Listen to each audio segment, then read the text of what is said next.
Bonjour à tous. Je vais faire une petite récapitulation sur le SP32 avec les deux yeux. Là, en ce moment, je n'ai qu'un ici, parce que je n'ai pas branché le deuxième. Parce que je pense que certaines personnes qui ont eu de la misère, ou il y avait quelque chose qui était mal compris. Il me semble que j'avais tout mis dans le premier vidéo, mais ça se peut que j'ai fait une erreur, là. Ça se peut, là. Fait que qu'est-ce qu'on va faire? On va enlever tout ça. On va laisser ça de côté. Je vais même inverser... parce que je veux avoir mon fil branché. Non, par là, c'est beau. C'est correct. J'étais correct. Pourquoi je fais ça? Je sais pas, là. Hein? On va mettre ça là. Fait que selon le plan que j'avais monté, je pense que pour le branchement des fils, ça, il n'y a pas de problème. On va le revoir pareil pour être bien sûr. On va se fier au plan que j'avais monté, là. Je vais vous montrer tout de suite. Et voilà. On a le SP32 ici. On a la partie du côté en bas, là, vers le bas. Voyons. Le branchement USB. Je regarde, puis en même temps, j'essaie de parler, puis j'en prends des bouts. Ça va pas bien. Bon. Qu'est-ce que je vais faire? En premier de tout, on va y aller un par un. Le VCC ici, le VCC de l'écran. Autrement dit, on regarde sur le VCC de l'écran. Il faut que mon premier VCC, il s'en va aux 3 volts de mon SP32. Fait que si je prends le VCC de ce œil-là, ça là, il s'en va aux 3 volts de mon SP32. Mais ça, soyez certain de ne pas vous tromper, là. Finalement, le ground, il s'en va juste à côté. On prend le ground, on s'en va juste à côté. Et voilà. On prend le SDA, puis il s'en va à la pin 23 ici, de mon ESP32. Donc, on va prendre un fil, c'est un fil vert, là, je n'en ai pas, là, je vais prendre un jaune. Là. Le SDA. Celui-là ici, ça va à la pin 23. Ça va là. Je vais prendre le SCL, ça va à la pin 18. Ça vient ici. Il est juste à côté. Ça va à la pin 18 qui est là. Et voilà. On prend le CS qui s'en va à la pin 15. Un fil jaune.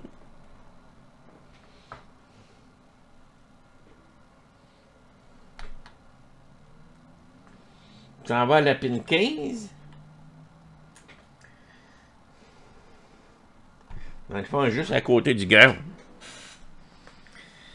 On prend le DC qui s'en va à la pin 2, un fil bleu.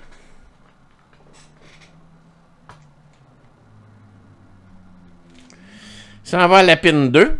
Encore une fois, juste à côté. Puis on prend finalement le fil RST qui s'en va à la pin 4. Moi, j'ai un fil blanc.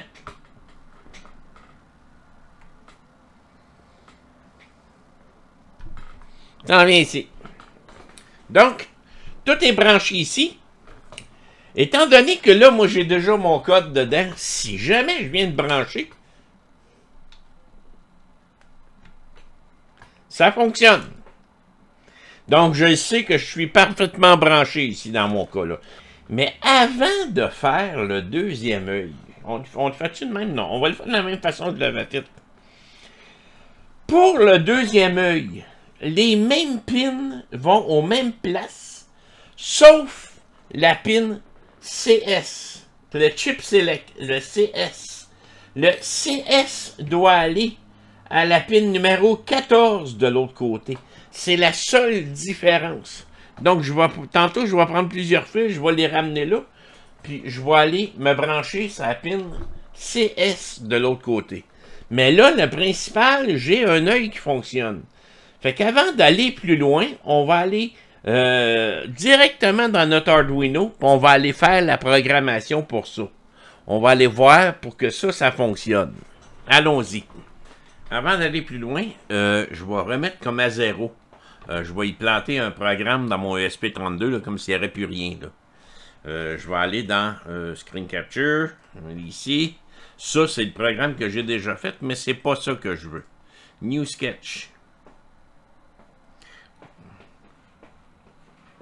On éteint ça. J'ai absolument rien. Je vais y envoyer ça à mon ESP32. Il est déjà sélectionné, là, donc il devrait le prendre tout de suite.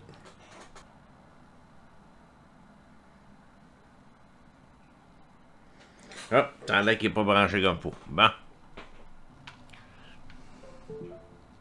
Et voilà, tout est effacé. Ah, tout est effacé. Il n'y a plus rien dans le ESP32. Donc, on va aller à l'endroit que j'avais dit. Bon, on s'en vient ici. On télécharge ce code-là dans notre zip. Je vais recommencer à 0 complètement. Je vais aller dans Download. Save. Je l'ai sauvegardé dans Download. Première étape, on s'en va dans le dossier. Il est ici. Je vais aller me créer un extract. Vous pouvez l'extracter ce que vous voulez. Là. Moi, je vais l'extracter ici. J'ai un dossier ici. Vous voyez que j'ai un dossier qui s'est créé automatiquement. Mais là, je rentre à l'intérieur, puis je regarde le nom du fichier ici. Avec Arduino, il faut que le nom du dossier soit équivalent au nom du fichier. Puis en ce moment, là, j'ai pas la même affaire, là. Je vais aller copier le nom de là. Ça ici. Je vais aller dans renommer ce nom-là. C'est ça, c'est parce qu'il y a un main. Et voilà. Et là, si je viens ouvrir ça, ça devrait fonctionner. Et oui. Ça fonctionne. Fait que déjà là, c'est une affaire de mieux qui est faite. La prochaine étape consiste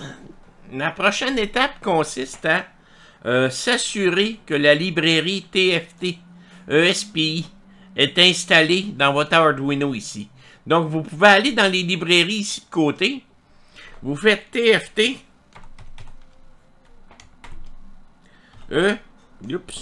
ESPI.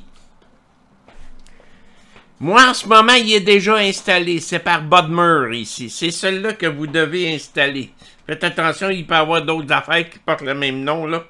Mais moi, c'est vraiment celle-là ici, par Budmer. J'avais fait un... 2.543 install, c'est ce que j'ai en ce moment. Donc, vous vous assurez d'installer ça. Si ça n'est pas installé, vous cliquez sur installer ici sur le bouton.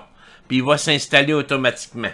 Maintenant, on doit configurer dans TFT ESPI le bon pilote pour faire fonctionner nos yeux ronds qu'on a installés dans notre projet comme tel. Donc, vous allez aller dans le dossier Documents de votre ordinateur et ensuite Arduino. Dans Arduino, vous allez avoir plusieurs choses ici. On va aller dans le dossier Libraries ici. Fait que je double-clique. Puis dans le dossier Libraries, ben, je vais avoir TFT ESPI ici. Je rentre à l'intérieur. À partir de là, on a tous les fichiers qu'on a besoin de modifier ici. Donc, c'est dans le dossier Documents, Arduino, Libraries, TFT ESPI. Je m'en viens dans le fichier usersetup.h. Faut aller éditer ce fichier-là. Dans la première partie, je vais parler d'utiliser Notepad pour pas casser la tête à personne, là, pour pas installer autre chose. Moi, j'utilise un autre logiciel qui s'appelle Notepad++, 2 signes plus. Ça me permet d'éditer n'importe quel fichier dans n'importe quelle langue, puis langage de programmation, je veux dire. Puis, en plus, les lignes sont numérotées. Fait que si je fais un clic droit ici, puis je vais chercher Edit with Notepad++, vous pouvez l'installer si vous voulez.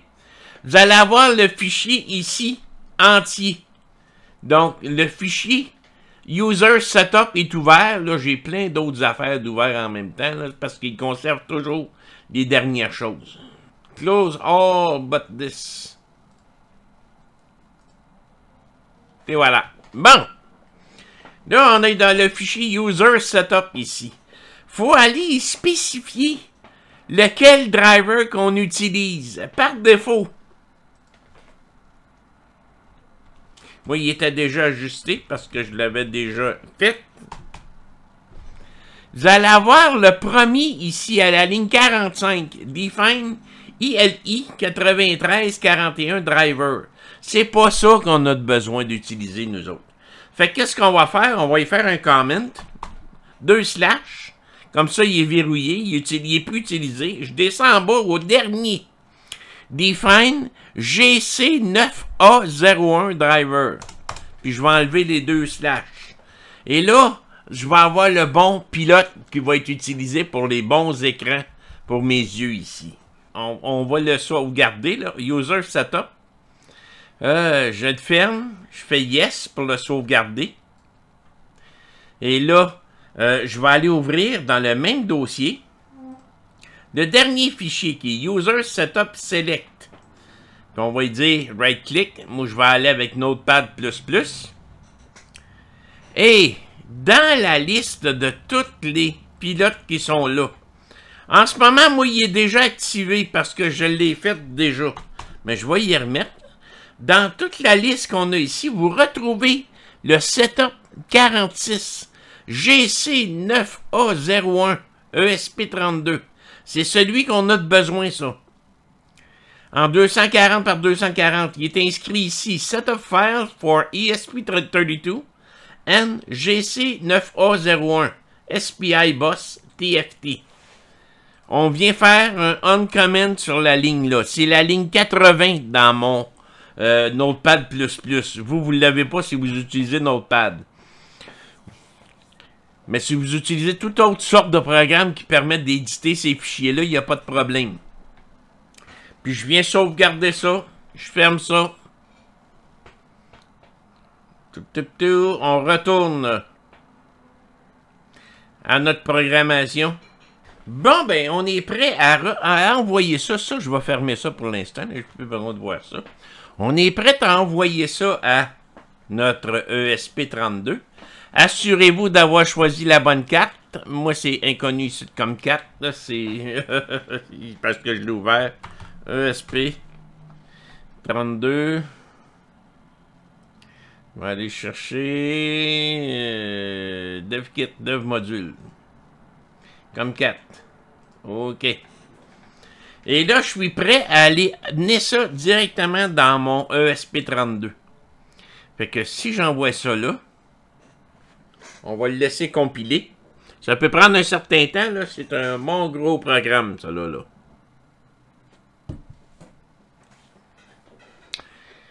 Bon, ben. Si je m'en retourne, ça allait charger. Il n'y a pas eu d'erreur, rien. Fait que là, on se rend compte que, oups, notre premier œil fonctionne. Fait que j'ai tout renvoyé ça directement dans le ESP32. Notre premier œil fonctionne. La deuxième partie. Maintenant, on a besoin de rebrancher chacun des fils qui s'en va exactement au même endroit de lui ici. Sauf le fil CS ici va aller à la pin 14 de l'autre côté. Parce qu'on va venir y spécifier que c'est le deuxième œil, ça. Mais là, on voit bien que l'œil fonctionne. Il n'y a pas de problème là. Je me prends des nouveaux fils.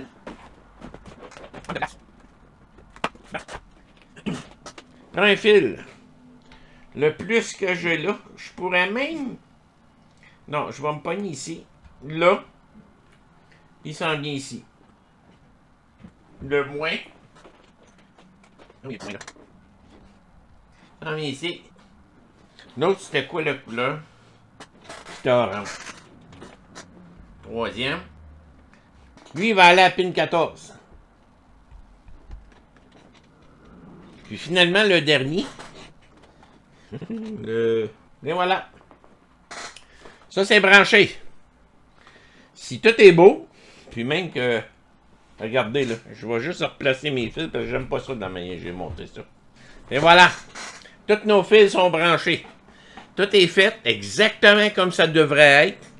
Et là, il nous reste à aller faire des modifications dans la programmation pour que ça fonctionne. Première chose, on va retourner Screen Capture. Ici, on va aller dans config.h. Ici. Dans config.h, je vais juste baisser ça un peu parce que ça prend bien de la place. Bon. Ici, on nous demande, à la ligne 27, combien est-ce qu'on a des yeux? Mais on en a 2. Le premier œil, ça va être 15. Il est déjà inscrit, là, si vous voulez, le 15 et 14. Donc, je vais juste effacer le moins 1, je vais marquer 15. Même chose pour lui ici. 14. Et si vous avez besoin de jouer avec la rotation des yeux, on va le voir quand on va le partir. Ça se peut que les yeux ne soient pas positionnés correctement. Si je me souviens bien, c'est les deux les mêmes chiffres. Mais on va attendre, on va laisser ça de même. On va le recharger après. C'est tout. Puis finalement, le nombre d'œils ici, c'est pas 1, mais 2. Fait que on a tout fait ici, dans config.h, puis on sauvegarde ça. On va aller maintenant dans notre fichier setup. User setup.h. Dans le fichier user setup.h, je vais fermer ça là. Vous allez l'ouvrir. Ça, c'est le fichier de TFT ESPI là. On a changé, là, user setup.h. On descend en bas. Puis il y a à la ligne 174, Define TFT Chip Select Pin 8. Il ne faut plus que ce soit là, ça. Parce qu'il faut que notre programmation prenne précédence. C'est plus juste lui qui décide. Donc, on va aller mettre un double comment à ce fichier-là. Puis on va le sauvegarder. On va retourner dans notre Arduino ici. Puis on va aller envoyer ça à notre ESP32. On envoie la programmation de l'autre côté.